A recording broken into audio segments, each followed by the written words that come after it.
Hello students, till last lecture we learnt many basic concepts. In today's lecture also, first of all we are going to learn some basic concepts and the different thermodynamic processes. After that we are going to move to the application part of the thermodynamic processes. Okay, and this all particular basic which you have learned till now, we are going to apply on the real situation. So let's start with the thermodynamic processes. तो सबसे पहले ये समझिए thermodynamic process किसे कहते हैं. A process by which initial state of a system is change to the final state. अब initial state final state मैं लास्ट सेक्शन में बता चुका हूँ. इनिशियल स्टेट का मतलब वो स्टेट जहाँ पर कुछ प्रेशर की वैल्यू, कुछ वॉल्यूम की वैल्यू, कुछ टेम्परेचर की वैल्यू हो, यानी वो वेरिएबल जो प्रॉपर्टी ऑफ सिस्टम को डिफाइन करते हैं, वो वेरिएबल्स अगर बाय सम प्रोसेस किसी नेक्स्ट स्टेट पर उनकी वैल्यू चली जाती है तो हम कहते हैं कि सिस्टम इनिशियल स्टेट से फाइनल स्टेट में चले गया. मान लीजिए कोई एग्जांपल आप ले लीजिए कि जहां पर कोई इनिशियल स्टेट में हमारा प्रेशर है P1, वॉल्यूम है V1 एंड टेम्परेचर T1 है. हमने कुछ थर्मोडायनेमिक प्रोसेस किया और ये प्रोसेस चले गया नेक्स्ट स्टेज में जहाँ पे प्रेशर P2, वॉल्यूम V2 और टेम्परेचर T2 है. तो ये इनिशियल स्टेट हो गया और ये फाइनल स्टेट हो गया. तो वो प्रोसेस जिसमें initial state of system is change to the final state, इस प्रोसेस को हम कहते हैं थर्मोडायनेमिक प्रोसेस. अब थर्मोडायनेमिक प्रोसेस दो डिफरेंट कैटेगरी में क्लासिफाइड है. आपके सामने लिखा हुआ, एक तो है रिवर्सिबल और एक है इरिवर्सिबल. इसका दो क्लासिफिकेशन है, ठीक है, दो पॉइंट्स है. तो first of all let's see what is reversible process. Reversible आप उसके नाम से समझ सकते हो, वो प्रोसेस जिसमें सिस्टम को इनिशियल स्टेट की तरफ हम रिट्रेस कर सकते हो, वो प्रोसेस जिसको हम इनिशियल स्टेट में ले जा सकते हो. फॉर एग्जांपल प्रेशर P1 था, वॉल्यूम V1 था, टेम्परेचर T1 था. जब फाइनल स्टेज में वो गया तो pressure P2, volume V2, temperature T2 हो गया. अगर हम इस सिस्टम को P2, V2, T2 से वापस initial state P1, V1, T1 पर ला सकते हो तो ऐसे प्रोसेस को कहा जाता है रिवर्सिबल प्रोसेस. बात समझे आप? तो ऐसे प्रोसेस हम क्या कहते हैं, रिवर्सिबल, कि जिसको हम वापस इनिशियल स्टेट पर ला सकते हैं. तो इसके डेफिनेशन में क्या लिखेंगे, वैसे बुक में लिखा हुआ है, डेफिनेशन नहीं, बस आपको समझना है इसका, कि the process which can B retraced to the initial state. Okay, अच्छा, रिवर्सिबल प्रोसेस का कुछ एग्जांपल्स देख लेते हैं. For example freezing of ice. Freezing of ice, water लिया आपने और वाटर को आपने कूल करना स्टार्ट किया. You are cooling it. Cooling का मतलब क्या होता है, आप उसमें से हीट को निकाल रहे हो by applying some work. For example आपने वाटर को फ्रिज में रखा है, रेफ्रिजरेटर में, तो वहां पर क्या हो रहा है, फ्रीजर में एक्चुअली होता क्या है, जो आपका कंप्रेसर है वो अंदर से हीट को बाहर निकालता है. देखो, एक चीज हम लोग ये समझते हैं कि रेफ्रिजरेटर में होता ही है कि अंदर वो जो हमारा कंप्रेसर है वो कूलिंग सप्लाई करता है. एक्चुअली कूलिंग सप्लाई नहीं करता, वो अंदर से हीट को बाहर निकालता है. ठीक है, ये ऐसा कैसे होता है ये हम लोग पढ़ेंगे इसी चैप्टर के अंदर. आगे आ रहा है रेफ्रिजरेटर. तो रेफ्रिजरेटर के अंदर हम लोग डिटेल में पढ़ेंगे कि एक्चुअली वो प्रोसेस कैसा होता है. ठीक है, लेकिन आप एक बात याद समझिए कि वो हीट को वहां से बाहर निकालता है. तो हमने वाटर लिया, वाटर में से हीट को निकालना शुरू किया और उसका टेम्परेचर हो गया 0 डिग्री सेंटीग्रेड. तो 0 डिग्री सेंटीग्रेड पे फिर वो क्या बन जाएगा, आइस. अब ये freezing of ice reversible process है. क्यों? इसलिए कि जब आप इसको वापस से हीट सप्लाई करोगे तो अब ये मेल्ट होना शुरू हो जाएगा और मेल्ट होते होते वापस से ये वाटर बन जाएगा and again it comes to the room temperature. तो ये जो आपका प्रोसेस है फ्रीजिंग ऑफ आइस, इसको हम क्या मान सकते हैं, reversible process which can be retrace to the initial state. तो इनिशियल स्टेट वाटर था और फाइनल स्टेट उसका आइस हुआ, आइस से फिर वापस वाटर हो गया, तो हमने वापस इनिशियल स्टेट में लेकर आ गए, तो इसको हम रिवर्सिबल प्रोसेस कह सकते हैं. बिल्कुल उसी तरह बॉइलिंग ऑफ वाटर या conversion of water into steam. Water को जब आप बॉईल करते हो, नॉर्मल वाटर है, रूम टेम्परेचर पे है, आपने उसको हीट सप्लाई किया, तो हीट सप्लाई करने के बाद अब वो बॉईल होना स्टार्ट हो गया, करेक्ट. अब आपने क्या किया, उसमें से हीट को निकालना शुरू किया. तो हीट को निकालना शुरू करोगे तो अब क्या हो जाएगा, वो वापस से रूम टेम्परेचर पे आ जाएगा। तो उसका जो इनिशियल स्टेट था आपने उसको वापस अचीव कर लिया, that process called as reversible process. बिल्कुल उसी तरह condensation of steam, condensation of steam, steam कैसे अचीव होती है? वाटर को आप 100 डिग्री सेंटीग्रेड पे हीट करके ले जाते हो और आप उसको हीट देते हो, additional heat, so that it converts into gaseous state and the water vapours becomes steam. अब ये स्टीम का कंडेंसेशन कैसे होता है? स्टीम को कूलिंग जब आप करते हो, जैसे कि आपने पावर प्लांट के अंदर पढ़ा होगा कि जो स्टीम टरबाइन को रोटेट करती है, तो टरबाइन को रोटेट करने के बाद स्टीम का काम खत्म हो गया। अब इस स्टीम को हम लोग कूलिंग टावर में लेके जाते हैं और कूलिंग टावर में वापस इसको हम लोग वाटर में कन्वर्ट करते हैं। तो पहले वो वाटर थी, वाटर से स्टीम बनी, स्टीम से वापस हमने उसको कंडेंसेशन उसका करके हमने वाटर में कन्वर्ट कर दिया। This process is called as reversible process. अच्छा, अब बात करते हैं इरिवर्सिबल प्रोसेस की। इरिवर्सिबल प्रोसेस उन प्रोसेस को कहेंगे जिसको आप फिर से इनिशियल स्टेट पर नहीं ला सकते। You can not bring it to the initial state. अच्छा, इसका एग्जांपल लो तो उससे आपको बात समझ में आ जाएगी। For example, puncturing of tyre. एक कार का कोई टायर है, वो पंक्चर हो गया, तो पंक्चर होने से क्या होता है? वो नॉन इक्विलिब्रियम स्टेट में चले जाता है। अगर आपको याद हो तो जैसे ही पंक्चर हुआ तो अब उसके अंदर जो गैस है इट एक्सप्लोड्स आउट, करेक्ट। अब वो जो गैस जो बाहर चली गई, जो गैस उसके अंदर थी जो बाहर चली गई, अब उसको वापस आप अंदर ला सकते हो क्या? नहीं। तो अब आप उसको सेम प्रोसेस से रिट्रेस नहीं कर सकते। आप बोलेंगे सर हम पंक्चर तो बना सकते हैं ना, पंक्चर बना देंगे, वापस उसके अंदर गैस फिल कर देंगे तो टायर फिर से अपने इनिशियल स्टेट पे आ जाएगा। नहीं, ऐसा नहीं। यहाँ पे कैसा हो रहा था, जिस पाथ से हम फाइनल स्टेट में गए उसी पाथ से हम इनिशियल स्टेट में वापस आएंगे। For example, freezing of ice, ये कैसे अचीव किया हमने? उसमें से हीट को निकाला तो आइस बन गया, उसको वापस से हीट दिया तो वापस वाटर बन गया। सो this is the example of what the path which you are following to go to the final state, again you are following the same path to come to the initial state। लेकिन यहाँ पे ऐसा नहीं हो रहा है। वो जो एयर बाहर निकल गई अब वो गई, अब वापस उसको आपको पंक्चर को बनाना पड़ेगा, वापस आप उसके अंदर गैस को फिलअप करोगे और उसके बाद फिर ये सही हो सकता है। So this is the example of irreversible process. बिल्कुल इसी तरह रप्चर ऑफ बलून। भाई बलून है, उसका रप्चर हो गया तो जो गैस उसके अंदर फिल थी वो सब बाहर आ गई ना। This is the example of irreversible process. ठीक है, तो रिवर्सिबल प्रोसेस किसे कहते हैं? जिसको हम लोग इनिशियल स्टेट में वापस लेकर आ सकते हैं। इरिवर्सिबल प्रोसेस ऐसा प्रोसेस है जिसको हम लोग वापस इनिशियल स्टेट पर नहीं ला सकते। एक एग्जाम्पल और ले लो इरिवर्सिबल प्रोसेस की। फॉर एग्जाम्पल, दो वेसल मेरे पास है, एक का टेम्परेचर 50 डिग्री सेंटीग्रेड है और दूसरा मैंने उसके कांटेक्ट में दूसरा वेसल रख दिया, उसका टेम्परेचर है 30 डिग्री सेंटीग्रेड। कितना है? 30 डिग्री सेंटीग्रेड। अब क्या होगा, इसमें से हीट यहां पर जाना शुरू कर देगी, correct. The heat starts flowing from 50 degree to 30 degree.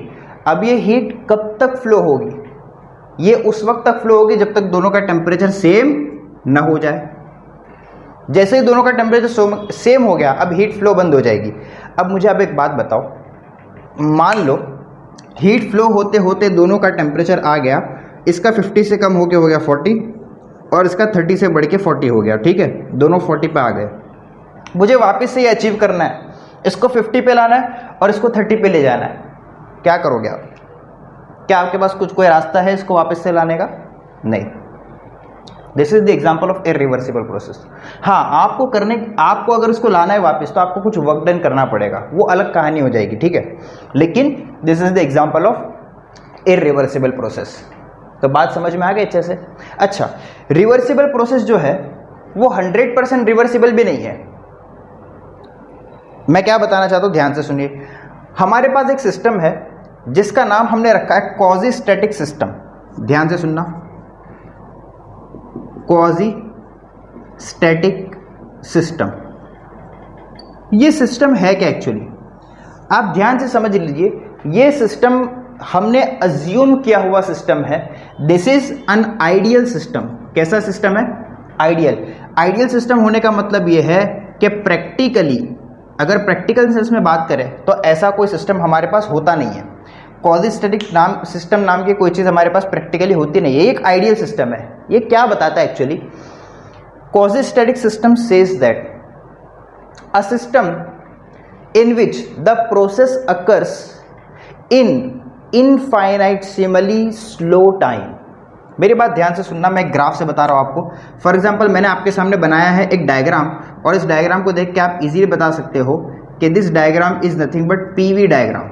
Last time हमने पढ़ा था ना PV diagram, pressure volume diagram. मान लेते हैं प्रेशर वॉल्यूम डायग्राम में एक प्रोसेस हुआ, ये इनिशियल स्टेट था और ये फाइनल स्टेट हो गया।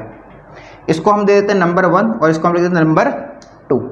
तो एक ऐसा प्रोसेस जो कि बहुत ही स्लो टाइम में हो रहा है, इनफाइनाइटली स्लो टाइम में हो रहा है। अब आप बोल सकते हो सर इनफाइनाइटली स्लो टाइम कहाँ से लाएंगे? इसीलिए मैंने कहा ये जो सिस्टम है ये आइडियल है, प्रैक्टिकल नहीं।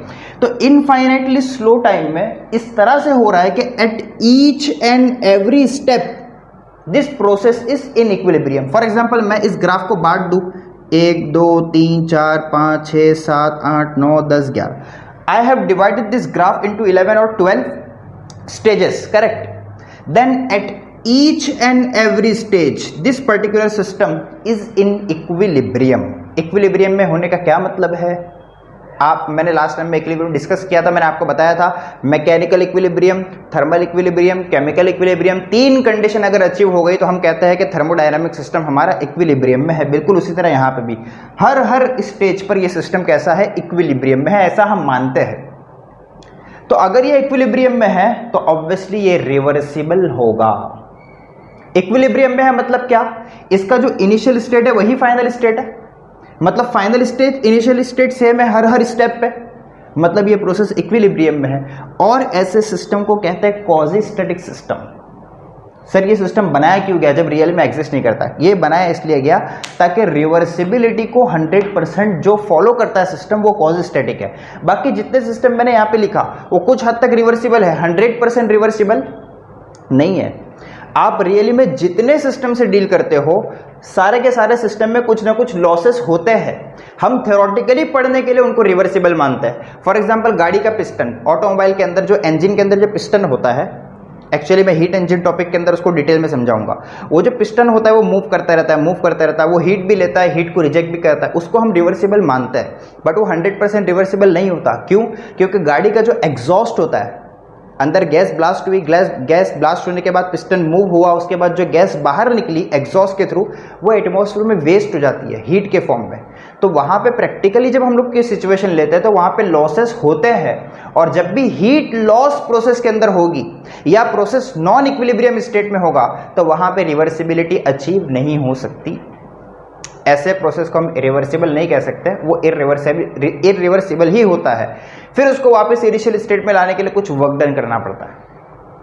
आई होप कि आप बात अच्छे से समझ गए होंगे। बस इतना याद रखिए कि क्वाजीस्टैटिक सिस्टम ऐसे सिस्टम को कहते हैं जो इनफाइनाइटसिमली स्लो टाइम में होता है। इनफाइनाइटसिमली स्लो टाइम, ठीक है? ऐसे सिस्टम को क्वाजीस्टैटिक कहेंगे और वो हमारा आता है किसमें? रिवर्सिबल केसेस में। तो आई होप रिवर्सिबल और इरिवर्सिबल आपको बिल्कुल अच्छी तरह क्लियर है, ठीक है? अच्छा, इरिवर्सिबिलिटी का कॉजेस क्या है? What are the reasons? आपकी टेक्स्ट बुक के अंदर एक हेडिंग है कॉजेस ऑफ इरिवर्सिबिलिटी। मैंने अभी बताया, मैंने आपके सामने एक एग्जांपल दिया, पिस्टन ऑफ ऑटोमोबाइल, गाड़ी का पिस्टन। इसमें क्यों इरिवर्सिबिलिटी अचीव नहीं होती? बिकॉज हीट लॉस होती है। वहां पे क्या होता है? हीट लॉस होती है। उसी तरह पंक्चर ऑफ टायर जो है वहां पे इरिवर्सिबिलिटी अचीव क्यों नहीं होती? क्योंकि वहां पे वो है नॉन इक्विलिब्रियम स्टेट में, और जब भी सिस्टम नॉन इक्विलिब्रियम स्टेट में होगा तो उस पर्टिकुलर सिस्टम को हम रिवर्सिबल नहीं बना सकते, वो इरिवर्सिबिलिटी ही उसके अंदर होगी। समझ गए आप? तो आप प्लीज स्क्रीन को पॉज कीजिए, फटाफट ये सब कॉपी कीजिए, हम लोग आगे बढ़ते हैं। Now we are going to discuss further some thermodynamic processes, and keep in mind whatever the processes now which we are going to discuss, we are considering some assumptions. Okay, वो assumptions आपको दिमाग में रखना है। अब से लेकर हम जो प्रोसेस डिस्कस करेंगे उसमें आपका आएगा isothermal, isochoric, isobaric, adiabatic, free cycle, free expansion, sorry cyclic and free expansion processes. इन सारे प्रोसेस में हम कंसिडर ये करके चलेंगे कि कुछ अजम्पशंस है। वो अजम्पशंस क्या है? पहला अजम्पशंस तो ये है कि majority of the processes are reversible. Majority of the processes are, ये हम अज्यूम करके चल रहे हैं, वरना रियलिटी में कुछ ना कुछ लॉसेस होते हैं, नॉन इक्विलिब्रियम स्टेट अचीव होता है, ये बात आपको दिमाग में रखना है। दूसरा अजम्पशन हम ये मानेंगे कि जो हमारा सिस्टम है, system follows ideal gas equation. System क्या फॉलो करता है? आइडियल गैस की इक्वेशन। आइडियल गैस की इक्वेशन क्या होती है आपको पता होना चाहिए, मैं इससे पहले कई बार लिख चुका हूं और हम लोग इस पर न्यूमेरिकल भी सॉल्व कर चुके हैं third chapter kinetic theory of gases and radiation के अंदर। PV equal to NRT, pressure, volume, number of mole, gas constant and T is temperature. उसके बाद system follows the ideal gas equation. और तीसरा हमारे पास अजम्पशन ये है कि हम सिस्टम को रिलेट करेंगे पिस्टन सिलेंडर वाले डायग्राम से। आपको याद होगा लास्ट लेक्चर में हम लोगों ने कुछ डायग्राम ऐसा बनाया था, हमारे पास ऐसा सिलेंडर हुआ करता था और सिलेंडर में हम लोग यहाँ पे लगाते थे पिस्टन, और वो पिस्टन मूव होता था सिस्टम के अंदर। तो ये जो पिस्टन होगा, इस पिस्टन को हम लोग कंसिडर कर रहे हैं मासलेस। कैसा? Massless, frictionless. मासलेस हो गया और ये फ्रिक्शनलेस हो गया, मतलब ये पिस्टन का कोई भी मास नहीं है। और ये जब मूव करेगा ना सिलेंडर के अंदर, तो ये वॉल जो है सिलेंडर की वॉल, इसके साथ इसका कोई भी फ्रिक्शनल फोर्स नहीं होगा यहां पर, ठीक है? There is no frictional force and it is massless also. And this wall of the cylinder, walls of the cylinder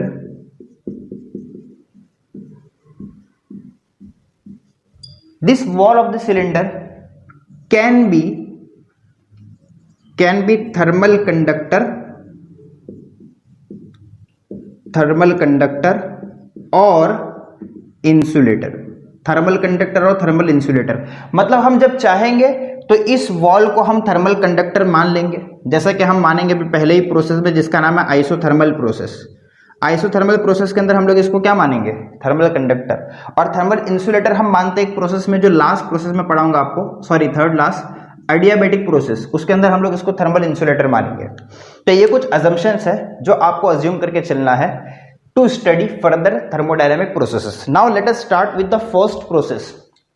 okay, अगर आप अपने टेक्स्ट बुक के अंदर देखेंगे तो उसको फर्स्ट नंबर नहीं दिया गया है। फर्स्ट नंबर में उन्होंने रिवर्सिबल और इरिवर्सिबल वगैरह सिस्टम को दिया हुआ है, बट दैट डजंट मैटर। तो हम जो सिस्टम पढ़ने जा रहे हैं, पहला सिस्टम हमारा वो कौन सा है? मैं नंबर 1 डाल देता हूं उसको, आइसोथर्मल प्रोसेस। आइसोथर्मल प्रोसेस का जब भी नाम है फौरन दिमाग में क्लिक होना चाहिए एक चीज, और क्या है वो चीज ये है constant temperature process. Constant temperature process याद रखिएगा हमेशा, आइसोथर्मल प्रोसेस में टेम्परेचर कांस्टेंट होता है। अगर टेम्परेचर कांस्टेंट है तो क्या टेम्परेचर में कुछ चेंज होगा? क्या टेम्परेचर में कुछ चेंज होगा? फॉर एग्जांपल कोई सिस्टम है जिसका टेम्परेचर 30 डिग्री सेंटीग्रेड, 5 मिनट के बाद भी 30 डिग्री है, तो चेंज कितना हुआ? कुछ भी नहीं हुआ। तो हम ये मानेंगे कि आइसोथर्मल प्रोसेस के अंदर चेंज इन टेम्परेचर 0 होता है। चेंज इन टेम्परेचर कितना होता है?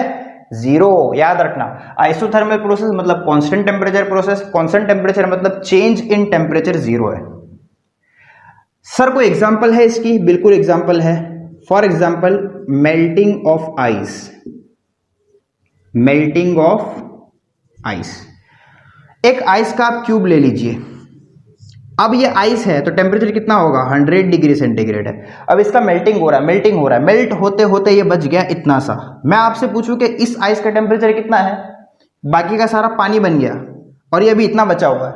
आप कहेंगे सर इसका भी टेम्परेचर 100 डिग्री। क्यों 100 डिग्री? क्योंकि भाई ये आइस है, आइस जब तक है तब तक टेम्परेचर 100 रहने वाला है। उसके बाद और मेल्ट हुआ और इसका टेम्परेचर आ गया 5, सॉरी ये इतना सा रह गया, जस्ट एक छोटा सा टुकड़ा रह गया, स्मॉल पीस, बाकी सब वाटर बन चुका है। टेम्परेचर कितना होगा इसका?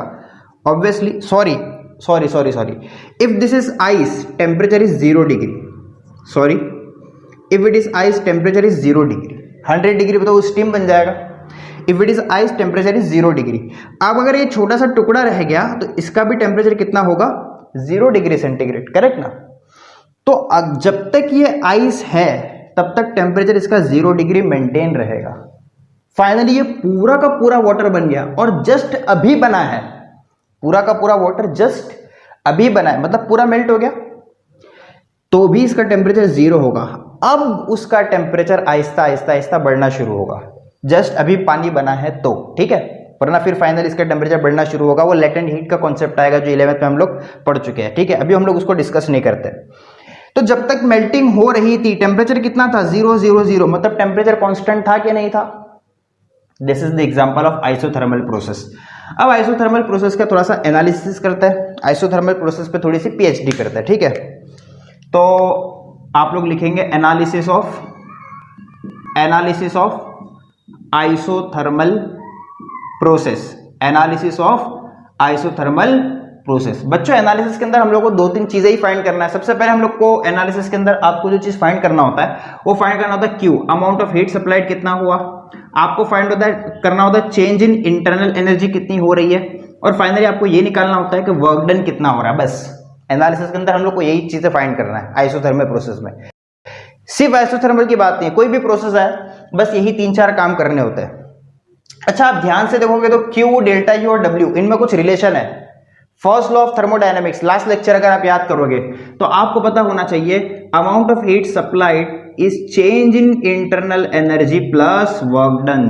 This is the equation which we achieve from the first law of thermodynamics. Okay, now let us start. सबसे पहली बात, अगर ये आइसोथर्मल है तो delta T change in temperature 0 हो जाएगा। पहला पॉइंट, चेंज इन टेम्परेचर 0। बच्चों अगर चेंज इन टेम्परेचर 0 है, इसका टेम्परेचर कांस्टेंट है, इसका टेम्परेचर इंक्रीज नहीं हुआ, इसके मॉलिक्यूल्स ने कोई भी हीट नहीं लिया, टेम्परेचर 0 है, तो चेंज इन इंटरनल एनर्जी भी कितना होगा, 0। अरे इंटरनल एनर्जी किसे कहते हैं, ये जो मॉलिक्यूल्स होते हैं उन मॉलिक्यूल्स के पास कांस्टेंट टेम्परेचर पे कुछ ना कुछ एनर्जी होती है, उसको हम इंटरनल एनर्जी कहते हैं। अगर टेम्परेचर बढ़ेगा तो इंटरनल एनर्जी बढ़ेगी, टेम्परेचर घटेगा तो इंटरनल एनर्जी कम होगी, बट टेम्परेचर कांस्टेंट तो इंटरनल एनर्जी भी constant. That is why if delta T is 0 then delta U is also 0। Concept clear होना चाहिए। अब अगर डेल्टा U 0 हो गया अकॉर्डिंग टू दिस इक्वेशन, अगर डेल्टा U 0 है तो क्या मैं कह सकता हूं therefore Q will be equal to W। चलो मैं पहले लिख लेता हूं पूरा, Q equal to delta U plus W which is equal to 0 plus W। That means Q is equal to work done for isothermal process. आइसोथर्मल प्रोसेस में amount of heat supplied is also always equal to work done. अब work done find करता है। Work done find करने के लिए मैंने आपको एक फॉर्मूला दिया था लास्ट लेक्चर में। Work done in thermodynamic process can be written as PdV, where this is initial state, this is final state, initial volume या फाइनल वॉल्यूम। ये फॉर्मूला हमने लास्ट टाइम लेक्चर में मैंने आपको बताया था। Work done is equal to integration of PdV, where integration is between the limits from initial to final volume. वही formula हम यहां पे अप्लाई करने जा रहे हैं और हम फाइंड करेंगे work done. So second case या सेकंड इसको मान लेते हैं, हमने हीट सप्लाइड फाइंड किया, अब हम लोग फाइंड करते हैं work done. So work done is equal to integration of P into DV, where V is from initial volume to final volume. अगर आप ध्यान से देखेंगे तो ये जो P है इसको हम फाइंड कर सकते हैं इस इक्वेशन से। अगर ये इक्वेशन में लगाऊं तो P मुझे मिलेगा nRT by V। From this equation P is equal to what, nRT by V। तो मैं यहां इस P की जगह पुट करने जा रहा हूं nRT by V, और यहां पे बच गया dV और बाहर बच गया integration from initial to final. अब n number of moles constant है, R यूनिवर्सल गैस कांस्टेंट है, और ये टेम्परेचर, ये आइसोथर्मल प्रोसेस है मतलब टेम्परेचर भी कांस्टेंट है। तो ऊपर के 3 टर्म nRT कांस्टेंट है, वो इंटीग्रेशन के बाहर आ जाएंगे। कहां आ जाएंगे, इंटीग्रेशन के बाहर। n बाहर आ गया, T और R बाहर आ गए, अंदर बचा dV। पहले यहां लिख देता हूं 1/V, और यहां बच गया dV from initial volume to final volume integration.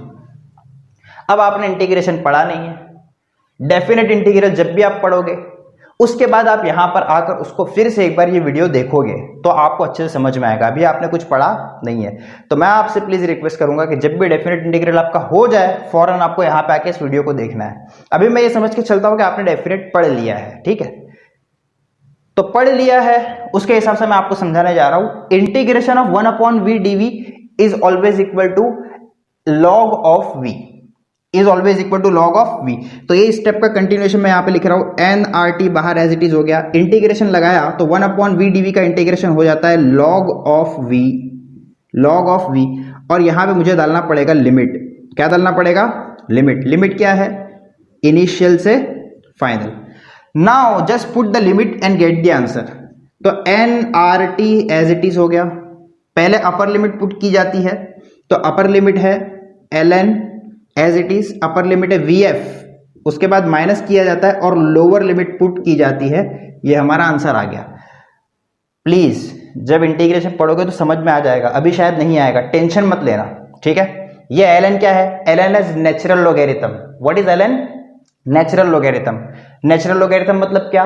log to the base e। अब बोलोगे sir log to the base e क्या? तो भाई साहब प्लीज जाके मैथ्स पढ़ लीजिएगा, मैथ्स में लोगेरिथम इनिशियली आपका 11th स्टैंडर्ड में एक चैप्टर है, वहां आपको अच्छे से समझ जाएगा। और अगर आपको नहीं समझ में आ रहा तो मैं एक वीडियो बना रहा हूँ 11th वालों के लिए, मैथमेटिक्स रिक्वायर्ड फॉर फिजिक्स।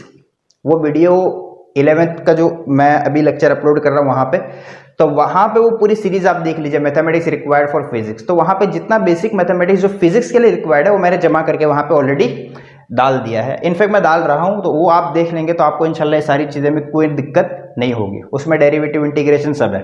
चलिए, तो यहां पे आंसर आ जाएगा nrt। लॉग की प्रॉपर्टी अप्लाई करेंगे तो हो जाएगा ln of vf upon vi। This is the work done का फॉर्मूला फॉर आइसोथर्मल प्रोसेस। समझ में आ गया? फिर से एक बार देख लो, isothermal process constant temperature process होता है, तो डेल्टा वी टी जीरो हो जाएगा। एग्जाम्पल लिए मेल्टिंग ऑफ आइस, और आइस तरह से मेल्ट हुआ, टेम्परेचर जीरो था, मतलब ये आइसोथर्मल प्रोसेस था। अब अगर ये आइसोथर्मल है तो डेल्टा टी जीरो हो जाएगा, इंटरनल एनर्जी भी जीरो होगी, चेंज नहीं होगी। क्यों भाई? क्योंकि चेंज इन टेम्परेचर जीरो है तो चेंज इन इंटरनल एनर्जी भी जीरो होगी। फिर ये इक्वेशन अप्लाई किया, वर्क डन फाइंड किया, तो पता चला हीट सप्लाइड और वर्क डन इक्वल है।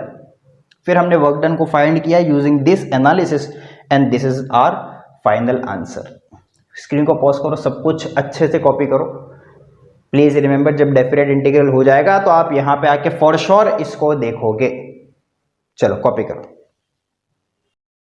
ओके, चलो स्टार्ट करते हैं नेक्स्ट प्रोसेस से। अच्छा बच्चों, अभी मैंने आपको जो प्रोसेस बताया आइसोथर्मल, उसमें एक चीज रह गई है, वो प्लीज आप लोग अपने नोटबुक के अंदर ड्रॉ कर लीजिए, और वो है पीवी डायग्राम।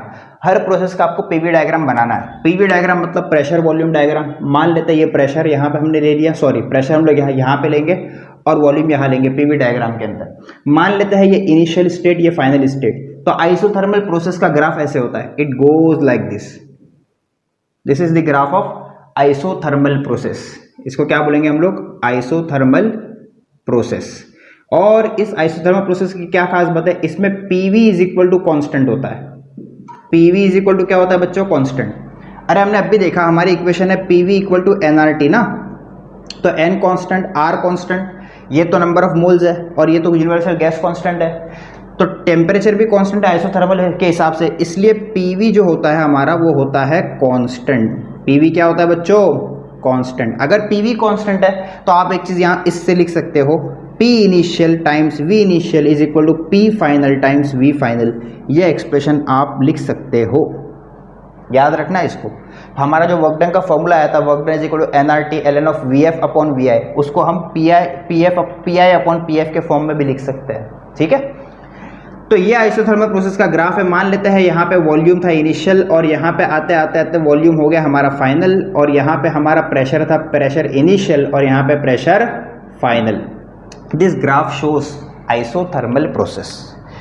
कॉपी कीजिए इसको, और ये जरूर कॉपी कीजिएगा। तो वर्क डन का जो फॉर्मूला है जिसमें ln of VF upon VI आता है, उस VF अपॉन VI की जगह पर आप PI अपॉन PF भी लिख सकते हो यूजिंग दिस फॉर्मूला, ठीक है।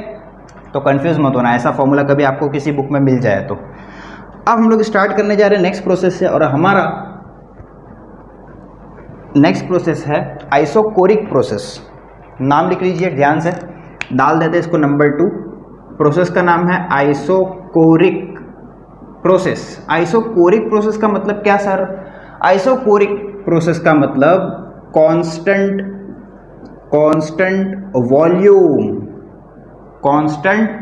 Volume process. भाई वॉल्यूम कांस्टेंट हो जाएगा, वॉल्यूम कांस्टेंट हो जाएगा मतलब डेल्टा वी जीरो हो जाएगा, there is no change in volume, correct.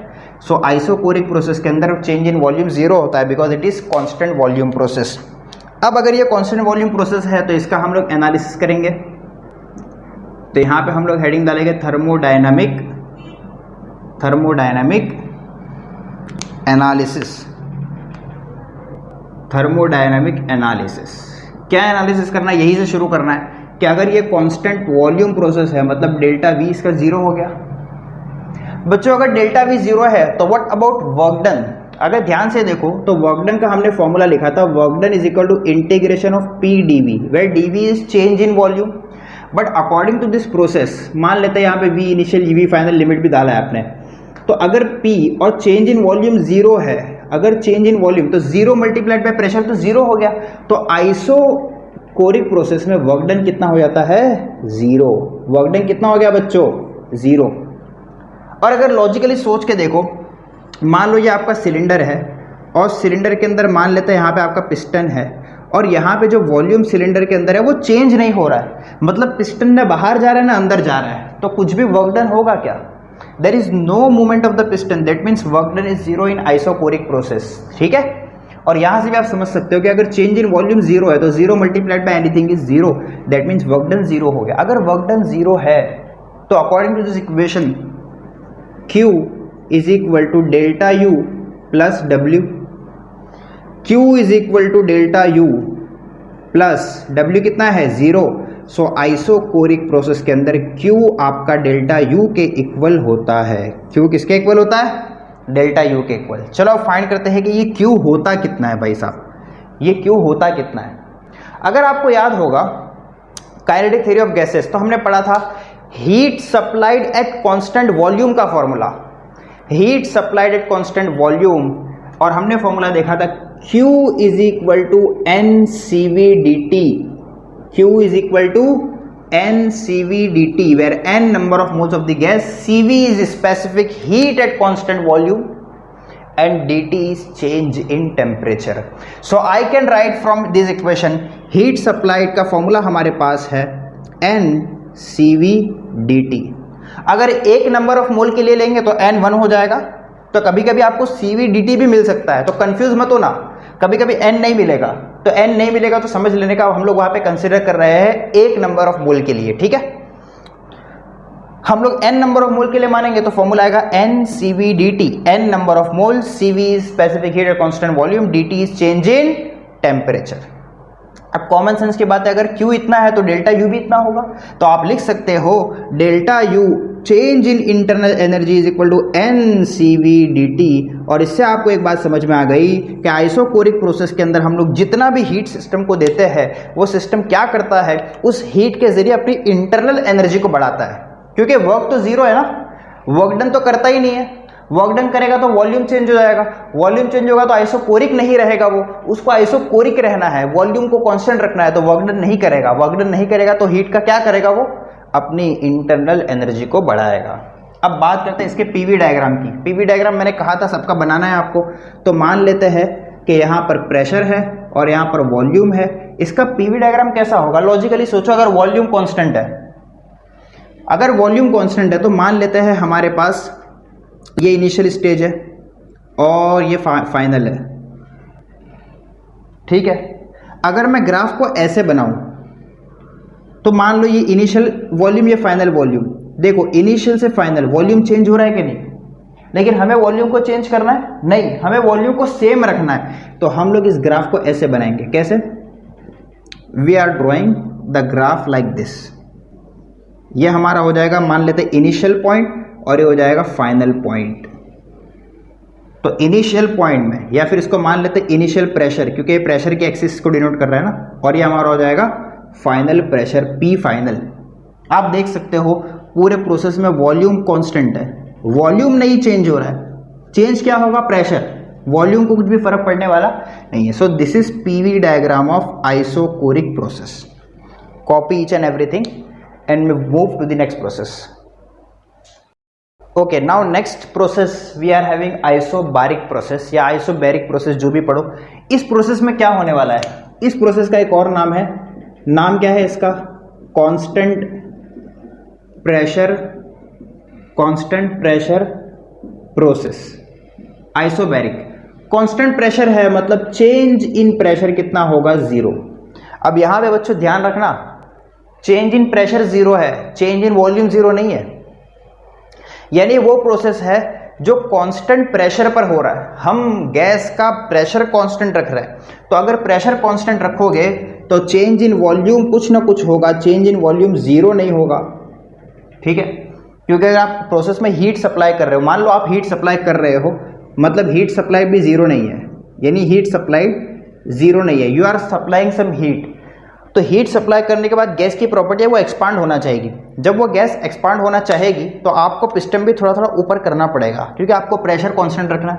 अगर पिस्टन जगह पे रखोगे और गैस एक्सपांड होना चाहती है तो गैस पे प्रेशर बढ़ेगा, वो कांस्टेंट प्रेशर नहीं रहेगा, तो आपका वॉल्यूम कुछ ना कुछ बढ़ेगा। इसीलिए मैंने लिखा change in volume is not equal to 0। Heat supply कर रहे हो, गैस का टेम्परेचर इंक्रीज होगा, ऑब्वियसली गैस का टेम्परेचर बढ़ेगा तो change in temperature is not 0। Since change in temperature is not 0, therefore change in internal energy is not 0। Simple फंडा है, अगर आपको ये पता है चेंज इन टेम्परेचर 0 नहीं है तो चेंज इन इंटरनल एनर्जी भी 0 नहीं होगा, क्योंकि अगर टेम्परेचर बढ़ेगा तो इंटरनल एनर्जी भी बढ़ती है, ये बात आपको पता है। और आप हीट सप्लाई कर रहे हो तो हीट सप्लाई 0 नहीं होगा, क्योंकि you are supplying the heat. Volume बढ़ेगा क्योंकि प्रेशर को मेंटेन रखना है, इसलिए चेंज इन वॉल्यूम पे 0 नहीं होगा, ठीक है। अब बात करते हैं इसके थर्मोडायनामिक एनालिसिस के। थर्मोडायनामिक एनालिसिस में क्या क्या फाइंड करना होता है, हमें फाइंड करना होता है Q, फाइंड करना होता है हमें delta U, change in internal energy, और हमें फाइंड करना होता है क्या, वर्क डन। सबसे पहले बात करते हैं वर्क डन की, किसकी, वर्क डन की। So your number 1 is work done. Work done का फॉर्मूला है PdV। यहां पे इंटीग्रेशन नहीं लगाएंगे सर, क्यों? अगेन मैं वही बोलूंगा, जब डेफिनेट इंटीग्रल पढ़ोगे तो पता चल जाएगा। इंटीग्रेशन तभी लगाते हैं जब P as a function of V हो, यानी प्रेशर वॉल्यूम के साथ साथ चेंज हो रहा हो, लेकिन यहां पे प्रेशर कांस्टेंट है। तो कांस्टेंट प्रेशर होने की वजह से हम लोग यहां पर P की जगह पर, या फिर अगर आप इंटीग्रेशन लगा भी दो तो कोई फर्क पड़ने वाली बात नहीं। चलो मैं लगा ही देता हूं ताकि आपको कंफ्यूजन ना हो, ठीक है। इनिशियल वॉल्यूम से फाइनल वॉल्यूम हमने लगा दिया इंटीग्रेशन। अब यहां पे P कांस्टेंट है तो P आ जाएगा इंटीग्रेशन के बाहर। P कहां आ गया, इंटीग्रेशन के बाहर, और अंदर क्या बचा, dV। Integration of dV sir होता है, integration of dV is V, integration of dV is V। Finally आप लिख सकते हो VF माइनस VI। कैसे आया, अपर limit minus lower limit, integration में आप पढ़ोगे तो वर्क डन आपको मिल गया P into VF minus VI। This is your formula to find work done. अभी हमको फाइंड करना है चेंज इन इंटरनल एनर्जी। बच्चों एक बात याद रखना, चेंज इन इंटरनल एनर्जी का मैंने जो फॉर्मूला दिया इससे पहले, हमने इससे पहले जो प्रोसेस पढ़ा आइसोकोरिक, वहां पे आपको याद होगा आपका फॉर्मूला आया था delta U is equal to NCV/dt। वही formula change in internal energy का है। क्यों? आप बोलोगे सर वो तो आइसोकोरिक प्रोसेस था, ये तो आइसोबारिक है, वो फॉर्मूला क्यों लगाएंगे? याद रखना change in internal energy constant volume पर ही होता है। चेंज इन इंटरनल एनर्जी कब होती है? कांस्टेंट वॉल्यूम पे। इसीलिए हम लोग change in internal energy delta U के लिए वही फॉर्मूला लगाएंगे, क्या? NCV/dt। अब dt क्या है? चेंज इन टेम्परेचर, तो इसको ऐसा भी लिख सकते हो ना, NCV TF minus TI, final temperature minus initial temperature. You can write like this, ठीक है। ये आपको क्या मिल गया? Change in internal energy. अभी आपको फाइंड करना है क्या? Heat supply, Q। तो Q का फॉर्मूला अगर इक्वेशन से देखेंगे, इसको आप डाल दीजिए नंबर 2। नंबर 3 आप फाइंड कर रहे हो Q होता है आपका delta U plus W। Delta U आपके पास है NCV TF minus TI plus work done आपके पास है P into VF minus VI। ये आपका क्या है? वर्क डन है। तो क्या करेंगे हम इसमें, ये जो P और VF है, इसको थोड़ा सा अलग से सॉल्व कर लेते हैं। देखिए कैसे, NCV TF minus TI plus, इसको मैं लिखता हूँ PVF माइनस PVI। ऐसा क्यों लिखा? क्योंकि आप जानते हो PV nRT के इक्वल होता है, मुझे उसको इसी फॉर्म में लाना है, ठीक है। तो मैं इसको ऐसा लिख सकता हूँ NCV TF minus TI plus PVF को लिख सकता हूँ nRTF और PVI को लिख सकता हूँ nRTI। डाउट नहीं होना चाहिए। इसको क्या लिखा? nRTF, इसको क्या लिखा? nRTI। अब ध्यान से देखो, इन दोनों टर्म में nr और nr कांस्टेंट है ना, या सेम है, तो nr को एक बार लिख सकते हो ना, nr को एक बार लिखो और ब्रैकेट में बचेगा TF माइनस TI। मैं यहाँ पे डायरेक्ट करने जा रहा हूँ, nr को मैं लिख रहा हूँ एक बार और ब्रैकेट में मेरे पास आ जाएगा TF minus TI, TF minus TI। अब ध्यान से देखो इस इक्वेशन को, TF माइनस TI इसमें भी है, TF माइनस TI इसमें भी है, N इसमें भी है, N इसमें भी है, यहाँ पर बच गया CV और यहाँ पर बच गया R। तो जो जो टर्म कॉमन है उनको एक बार लिखते हैं और फिर से इक्वेशन को लिखेंगे। तो हम इस तरह से लिख सकते हैं N TF माइनस TI एक मरतबा और ब्रैकेट में बचा आपके पास यहाँ का CV और यहाँ का R। अगर आप KTOG आपने पढ़ा होगा, kinetic theory of gases and radiation, CV plus R क्या होता है? आपको एक रिलेशन याद होना चाहिए और वो रिलेशन है CP minus CV is equal to R। CP minus CV is equal to R। अगर मैं CV को वहां ले जाऊं तो ये R प्लस CV हो जाएगा और R प्लस CV यहां पे हो गया, तो यहां क्या बचा? CV। So from this equation you can write CV plus R is nothing but CP। CV plus R is nothing but CP। तो मैं यहां पे लिख दूं, इसको मैं यहां पे कंटिन्यू करके लिखना चाहता हूं, आप इसको फॉलो कीजिए यहां पे। तो यहां पे मेरे पास हो जाएगा N TF माइनस TI और ब्रैकेट में CV प्लस R की जगह मैं लिख रहा हूं CP। So my final answer of Q, amount of heat supplied is Q is equal to N CP पहले लिख लेता हूं, यहां पे बच गया TF minus TI। This is your final answer of amount of heat supplied, amount of heat supplied. और इसका ये हमारे पास क्या है? फाइनल आंसर है। समझ गए आप? तो ये दिख रहा लंबा है, बट अगर आपको ये फॉर्मूला याद हो गया तो इजीली समझ जाओगे आप। हमने क्या किया, यहाँ पे एक तो फॉर्मूला यूज़ किया, मैं यहाँ पे मार्क करता हूँ जहाँ जहाँ मैंने फॉर्मूला यूज़ किया। एक तो ये PV इक्वल टू nRT हमने यूज़ किया यहाँ पे, और दूसरा CV प्लस R की जगह हमने लिख दिया CP। बस इसका आपको ध्यान रखना, बाकी सब तो बिल्कुल सेम है। लास्ट इसका बच गया बच्चों PV डायग्राम। PV डायग्राम यहाँ पे बना लेता हूँ मैं। इस एक्सिस पे V लेंगे, इस एक्सिस पे P लेंगे। अब यहाँ पे क्या कांस्टेंट है? प्रेशर। तो प्रेशर को कांस्टेंट ऐसा लिख दीजिए आप। मान लेते हैं हमारा ये हो जाएगा फाइनल वॉल्यूम और ये हो गया हमारा इनिशियल वॉल्यूम, और प्रेशर तो हमारा कांस्टेंट रहने वाला है। This is the PV diagram of isobaric process, जहाँ पे प्रेशर कांस्टेंट है। Copy fast, understand it. लिखने से ज़्यादा समझना है आपको, ठीक है? समझना बहुत ज़्यादा इंपॉर्टेंट है, बाकी कुछ भी नहीं है, पानी कम चाय है।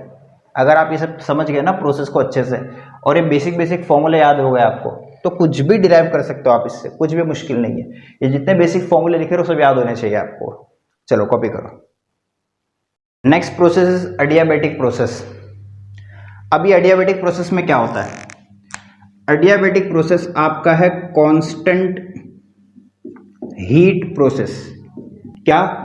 Constant heat process. याद रखना, आइसोथर्मल कांस्टेंट टेम्परेचर था, ये कांस्टेंट हीट है। हीट टेम्परेचर में अलग अलग, हीट टेम्परेचर में बहुत बड़ा डिफरेंस है, मैं पहले ही बता चुका हूँ। तो जब आइसोथर्मल होगा तो चेंज इन टेम्परेचर जीरो होगा, और जब एडियाबैटिक होगा तो चेंज इन हीट जीरो होगा। डेल्टा क्यू आपका क्या हो जाएगा? जीरो। ऑब्वियसली अगर आपका जो, या फिर आप ऐसा लिखते हो इसको, क्यू जीरो हो जाएगा, क्योंकि हम लोग हीट ट्रांसफर को क्यू ही लिखते हैं, डेल्टा लगाने की जरूरत नहीं है। So if the process is adiabatic, there is no transfer of heat between system and surrounding, then such process is called as adiabatic। यानी मान लेते कोई सिलेंडर है और उसकी जो वॉल्स है वो अडियाबैटिक है, जो हीट को बाहर नहीं जाने देती, जो थर्मल इंसुलेटर है, तो अंदर जो प्रोसेस होगा उसको अडियाबैटिक कहेंगे, because there is no transfer of heat from system to surrounding और from surrounding to system. So Q is zero. अगर Q जीरो हो गया तो डेल्टा U प्लस W का जो एडिशन होगा वो जीरो होगा। अगर Q जीरो है तो according to this equation Q is equal to delta U plus W। Q तो जीरो है ना, तो आप ऐसा लिख सकते हो delta U plus W। So in adiabatic process work done is equal to minus of change in internal energy, या फिर change in internal energy is minus of work done, ऐसा भी लिख सकते हो ना आप। तो जैसा भी आप लिखो, तो बस ये याद रखना कि एडियाबैटिक प्रोसेस के अंदर Q जीरो होता है। अच्छा, यहां पर एक चीज याद रखने की है, वो क्या कि in this process PV raise to gamma is constant. PV raise to gamma is always constant. देखिए, जहां तक आइसोथर्मल की बात है वहां हमने देखा कि PV is equal to constant होता है, यहां पे PV raise to gamma constant होता है। अब आप बोलेंगे सर गामा क्या है? गामा मैं पहले बता चुका हूं, कहां पर?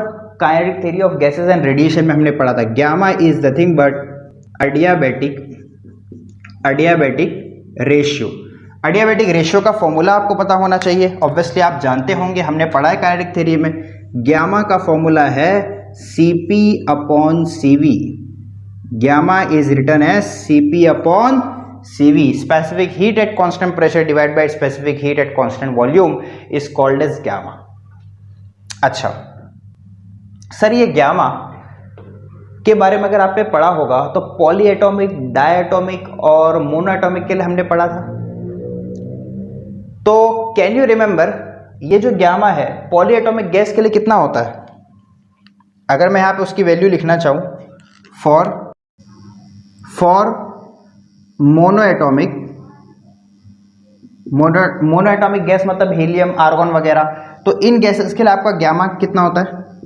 It is 5/3, correct.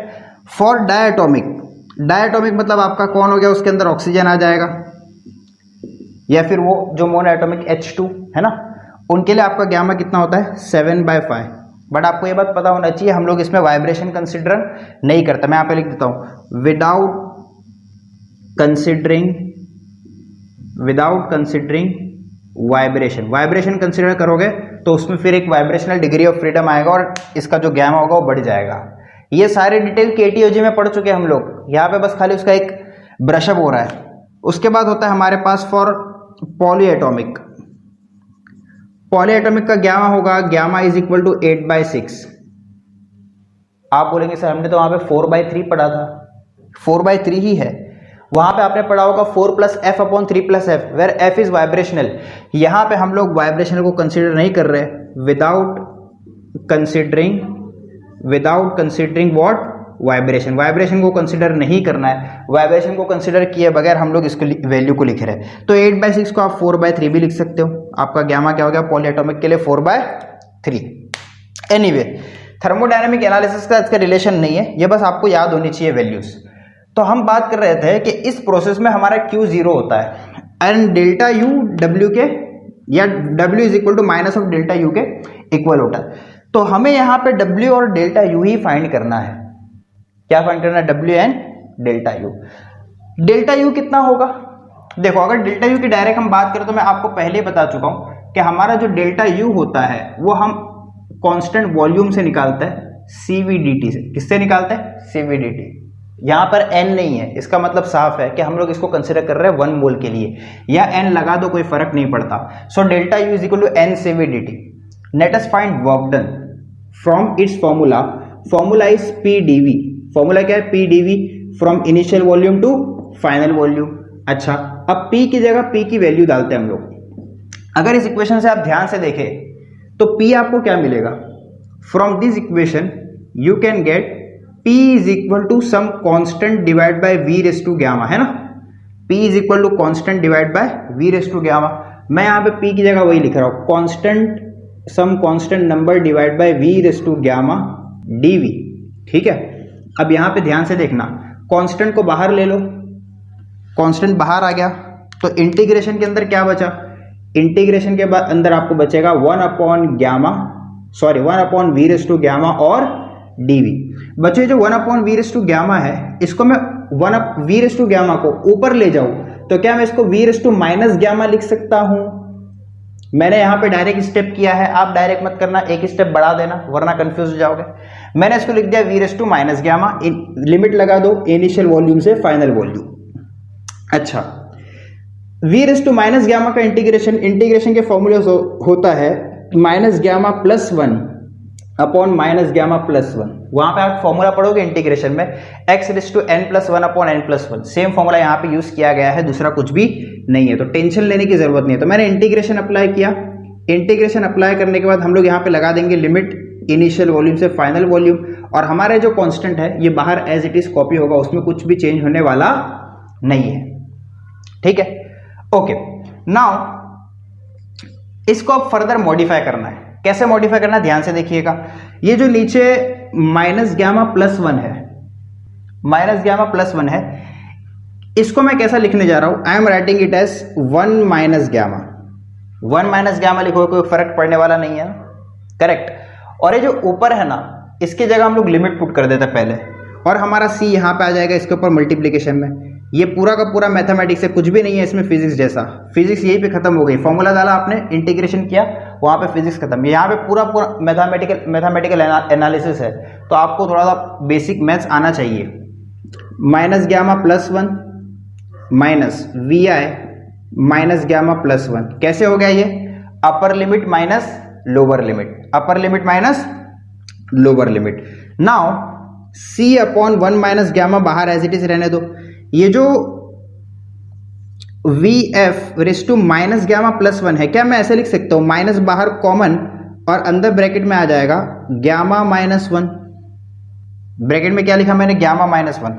देखो माइनस को अंदर मल्टीप्लाई कर दो, माइनस अंदर मल्टीप्लाई करोगे तो minus gamma as it is, minus minus becomes plus, तो ये हो जाएगा सेम, उसमें कुछ भी चेंज नहीं हुआ। उसी तरह जो वी आई है इसमें भी मैं वही कर रहा हूं, माइनस बाहर कॉमन, अंदर बचा गैमा माइनस 1। ऐसा क्यों किया? ऐसा इसलिए किया कि सिंपल हो जाने वाला है, 1 अपॉन 1 माइनस गैमा। ये जो ऊपर V F raise to minus gamma minus 1 है, अगर मैं गैमा माइनस 1 पावर को नीचे ले आऊं तो प्लस बन जाएगी वो पावर, तो मैं इसको ऐसा लिख सकता हूं 1 upon V F raise to gamma minus 1 minus 1 upon V I raise to gamma minus 1। ये जो माइनस था ये नीचे आने की वजह से प्लस बन गया और यहां से माइनस हट गया। अब मैं यहां पे फर्दर कंटिन्यू कर रहा हूं, आप प्लीज इतना पार्ट कॉपी कर लीजिए फटाफट, मैं यहां पे कंटिन्यूएशन कर रहा हूं उसका, ठीक है? ओके, तो आगे देखते हैं। अब आगे मैं क्या कर रहा हूं, सी को अंदर कॉपी करते हैं हम लोग, तो ये हो जाएगा, जब सी अंदर कॉपी करोगे तो ये हो जाएगा C upon V F raise to gamma minus 1 minus C upon V I raise to gamma minus 1, bracket close, और बाहर बचा हुआ 1 अपॉन 1 माइनस गैमा, इसको लिखना भूलना मत।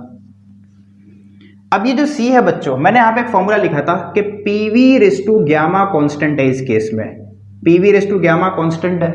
अगर ये P V raise to gamma constant है तो हम लिख सकते हैं P I V I raise to gamma is equal to P F V F raise to gamma, correct? और वो दिस ऑल इक्वल टू 1, तो इस कांस्टेंट की जगह मैं वैल्यूज पुट कर रहा हूं, ठीक है?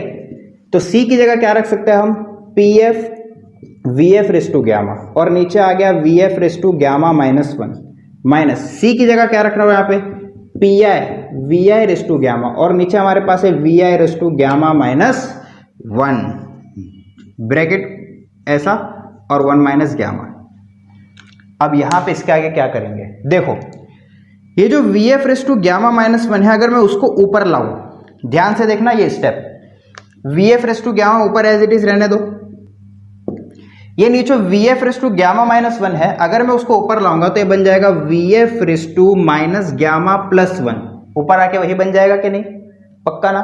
ये जो V F raise to minus gamma plus 1 है, क्या इसको मैं तोड़ के ऐसा लिख सकता हूं V F raise to minus gamma into V F raise to plus 1? क्योंकि अगर आप बेस सेम है तो ऐड करोगे तो पावर ऐड हो जाएगी माइनस गैमा प्लस 1, और ये तो ऊपर एज इट इज है तो उसको मैंने ऐसे ही लिखा।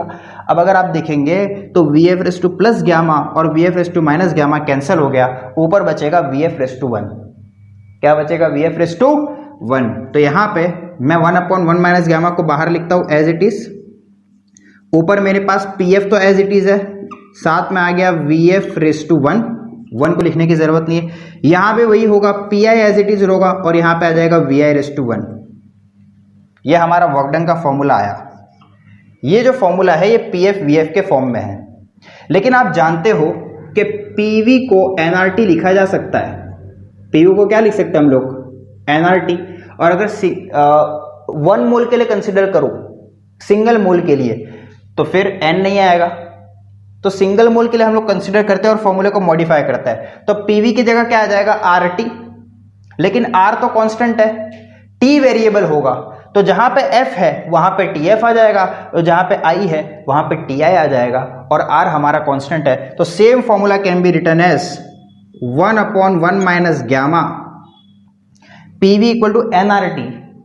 nR को बाहर लिख दीजिए आप, n इंटू R, ब्रैकेट में बचेगा TF माइनस TI।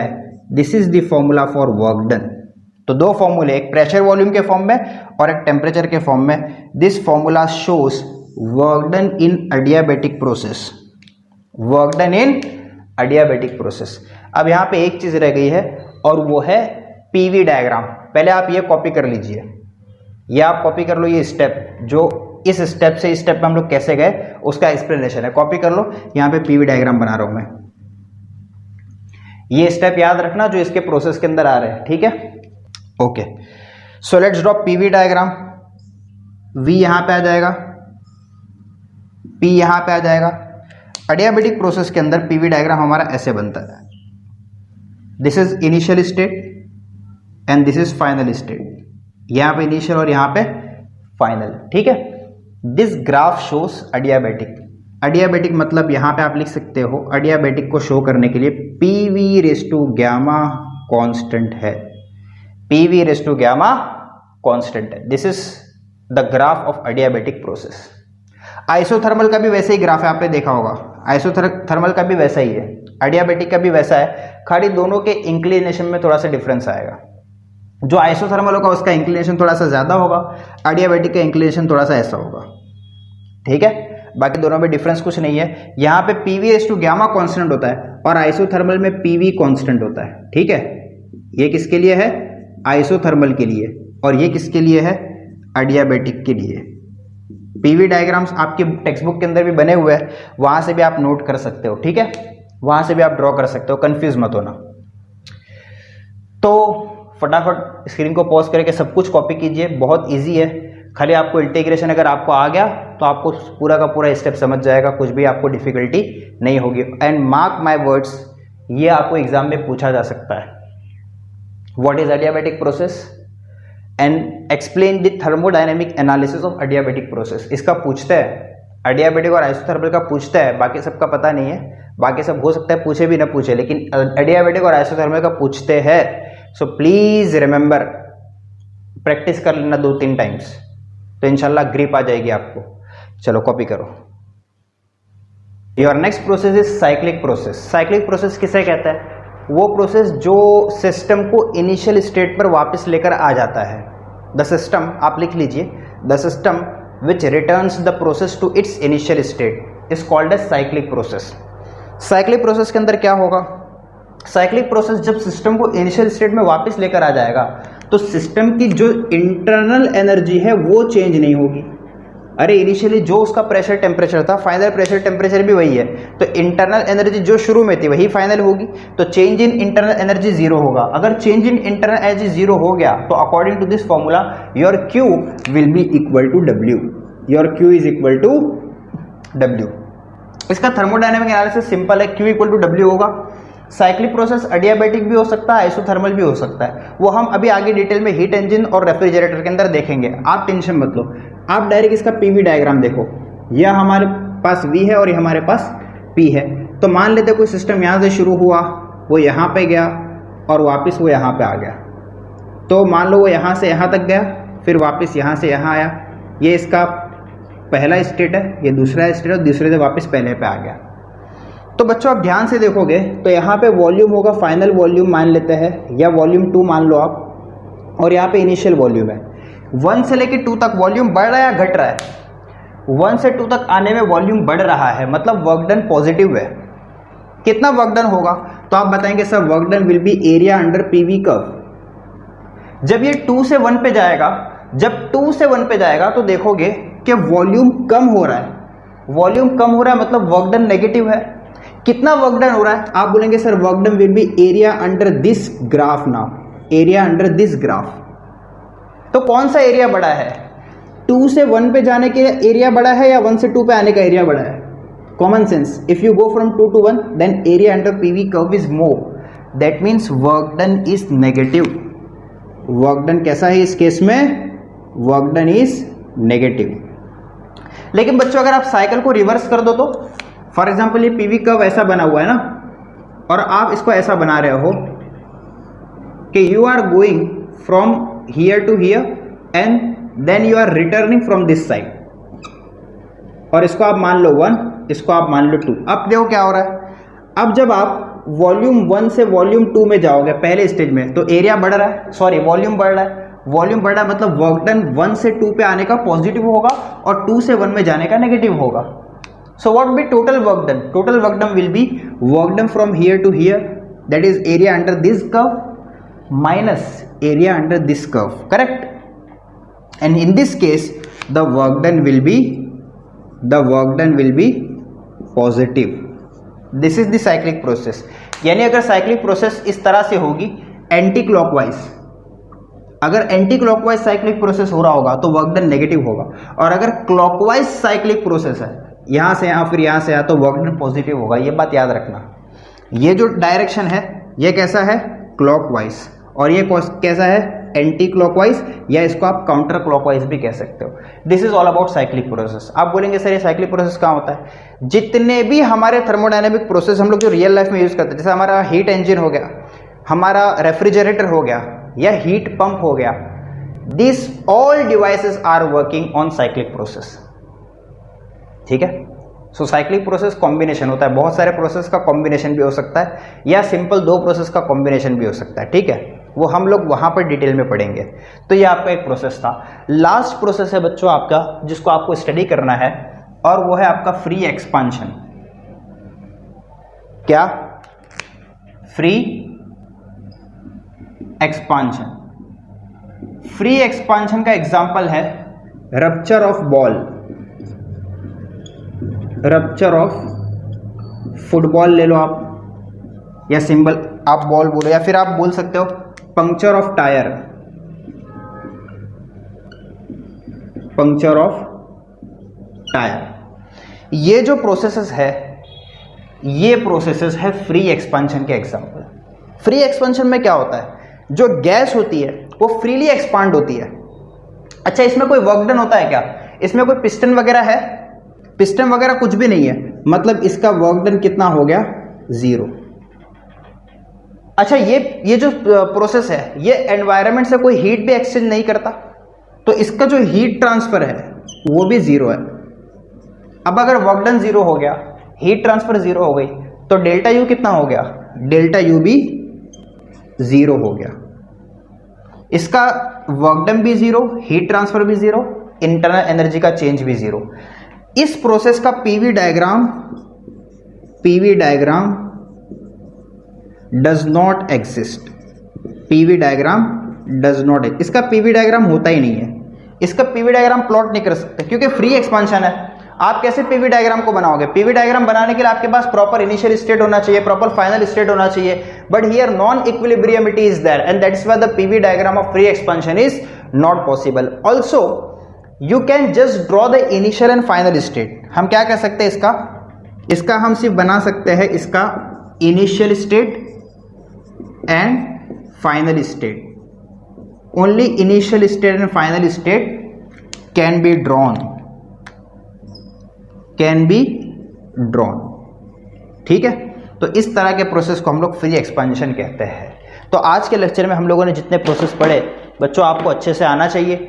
सबका पीवी डायग्राम, सबका Q, delta U, W find करता आना चाहिए, और ऑब्वियसली ये चीज़ें फाइंड करने के लिए आपको इन सारी इक्वेशंस की हेल्प लेनी ज़रूरी है, इसलिए आपको ये इक्वेशंस भी पता होना चाहिए। आज के लेक्चर में जितना पढ़ाया अपने टेक्स्ट बुक के अंदर जाके वर्ड टू वर्ड सब कुछ आप पढ़ेंगे, सब कुछ इंशाल्लाह आपको समझ जाएगा, एक्सेप्ट द इंटीग्रेशन वाला पार्ट जो आपका मैथ्स में नहीं हुआ है। मैथ्स में वो हो जाएगा तो वो भी आपको समझ जाएगा। प्लीज़ उसको मार्क करके रखिए, जैसे डेफिनेट इंटीग्रेशन मैथ्स में हो जाएगा फौरन यहाँ पे आना और उसको एक बार रिवाइज कर लेना, अच्छे से सब कुछ समझ जाएगा। अब बाकी अगर आपको डाउट है तो हम लोग ने यहाँ पे सिस्टम बनाया है कि आप लोग अब यहाँ पे आ सकते हो, ठीक है। तो यहाँ पे आप आकर अपने डाउट्स जहाँ भी है उसको मार्क करके रखिए और आकर हमारे पास आप पूछ सकते हो, ठीक है।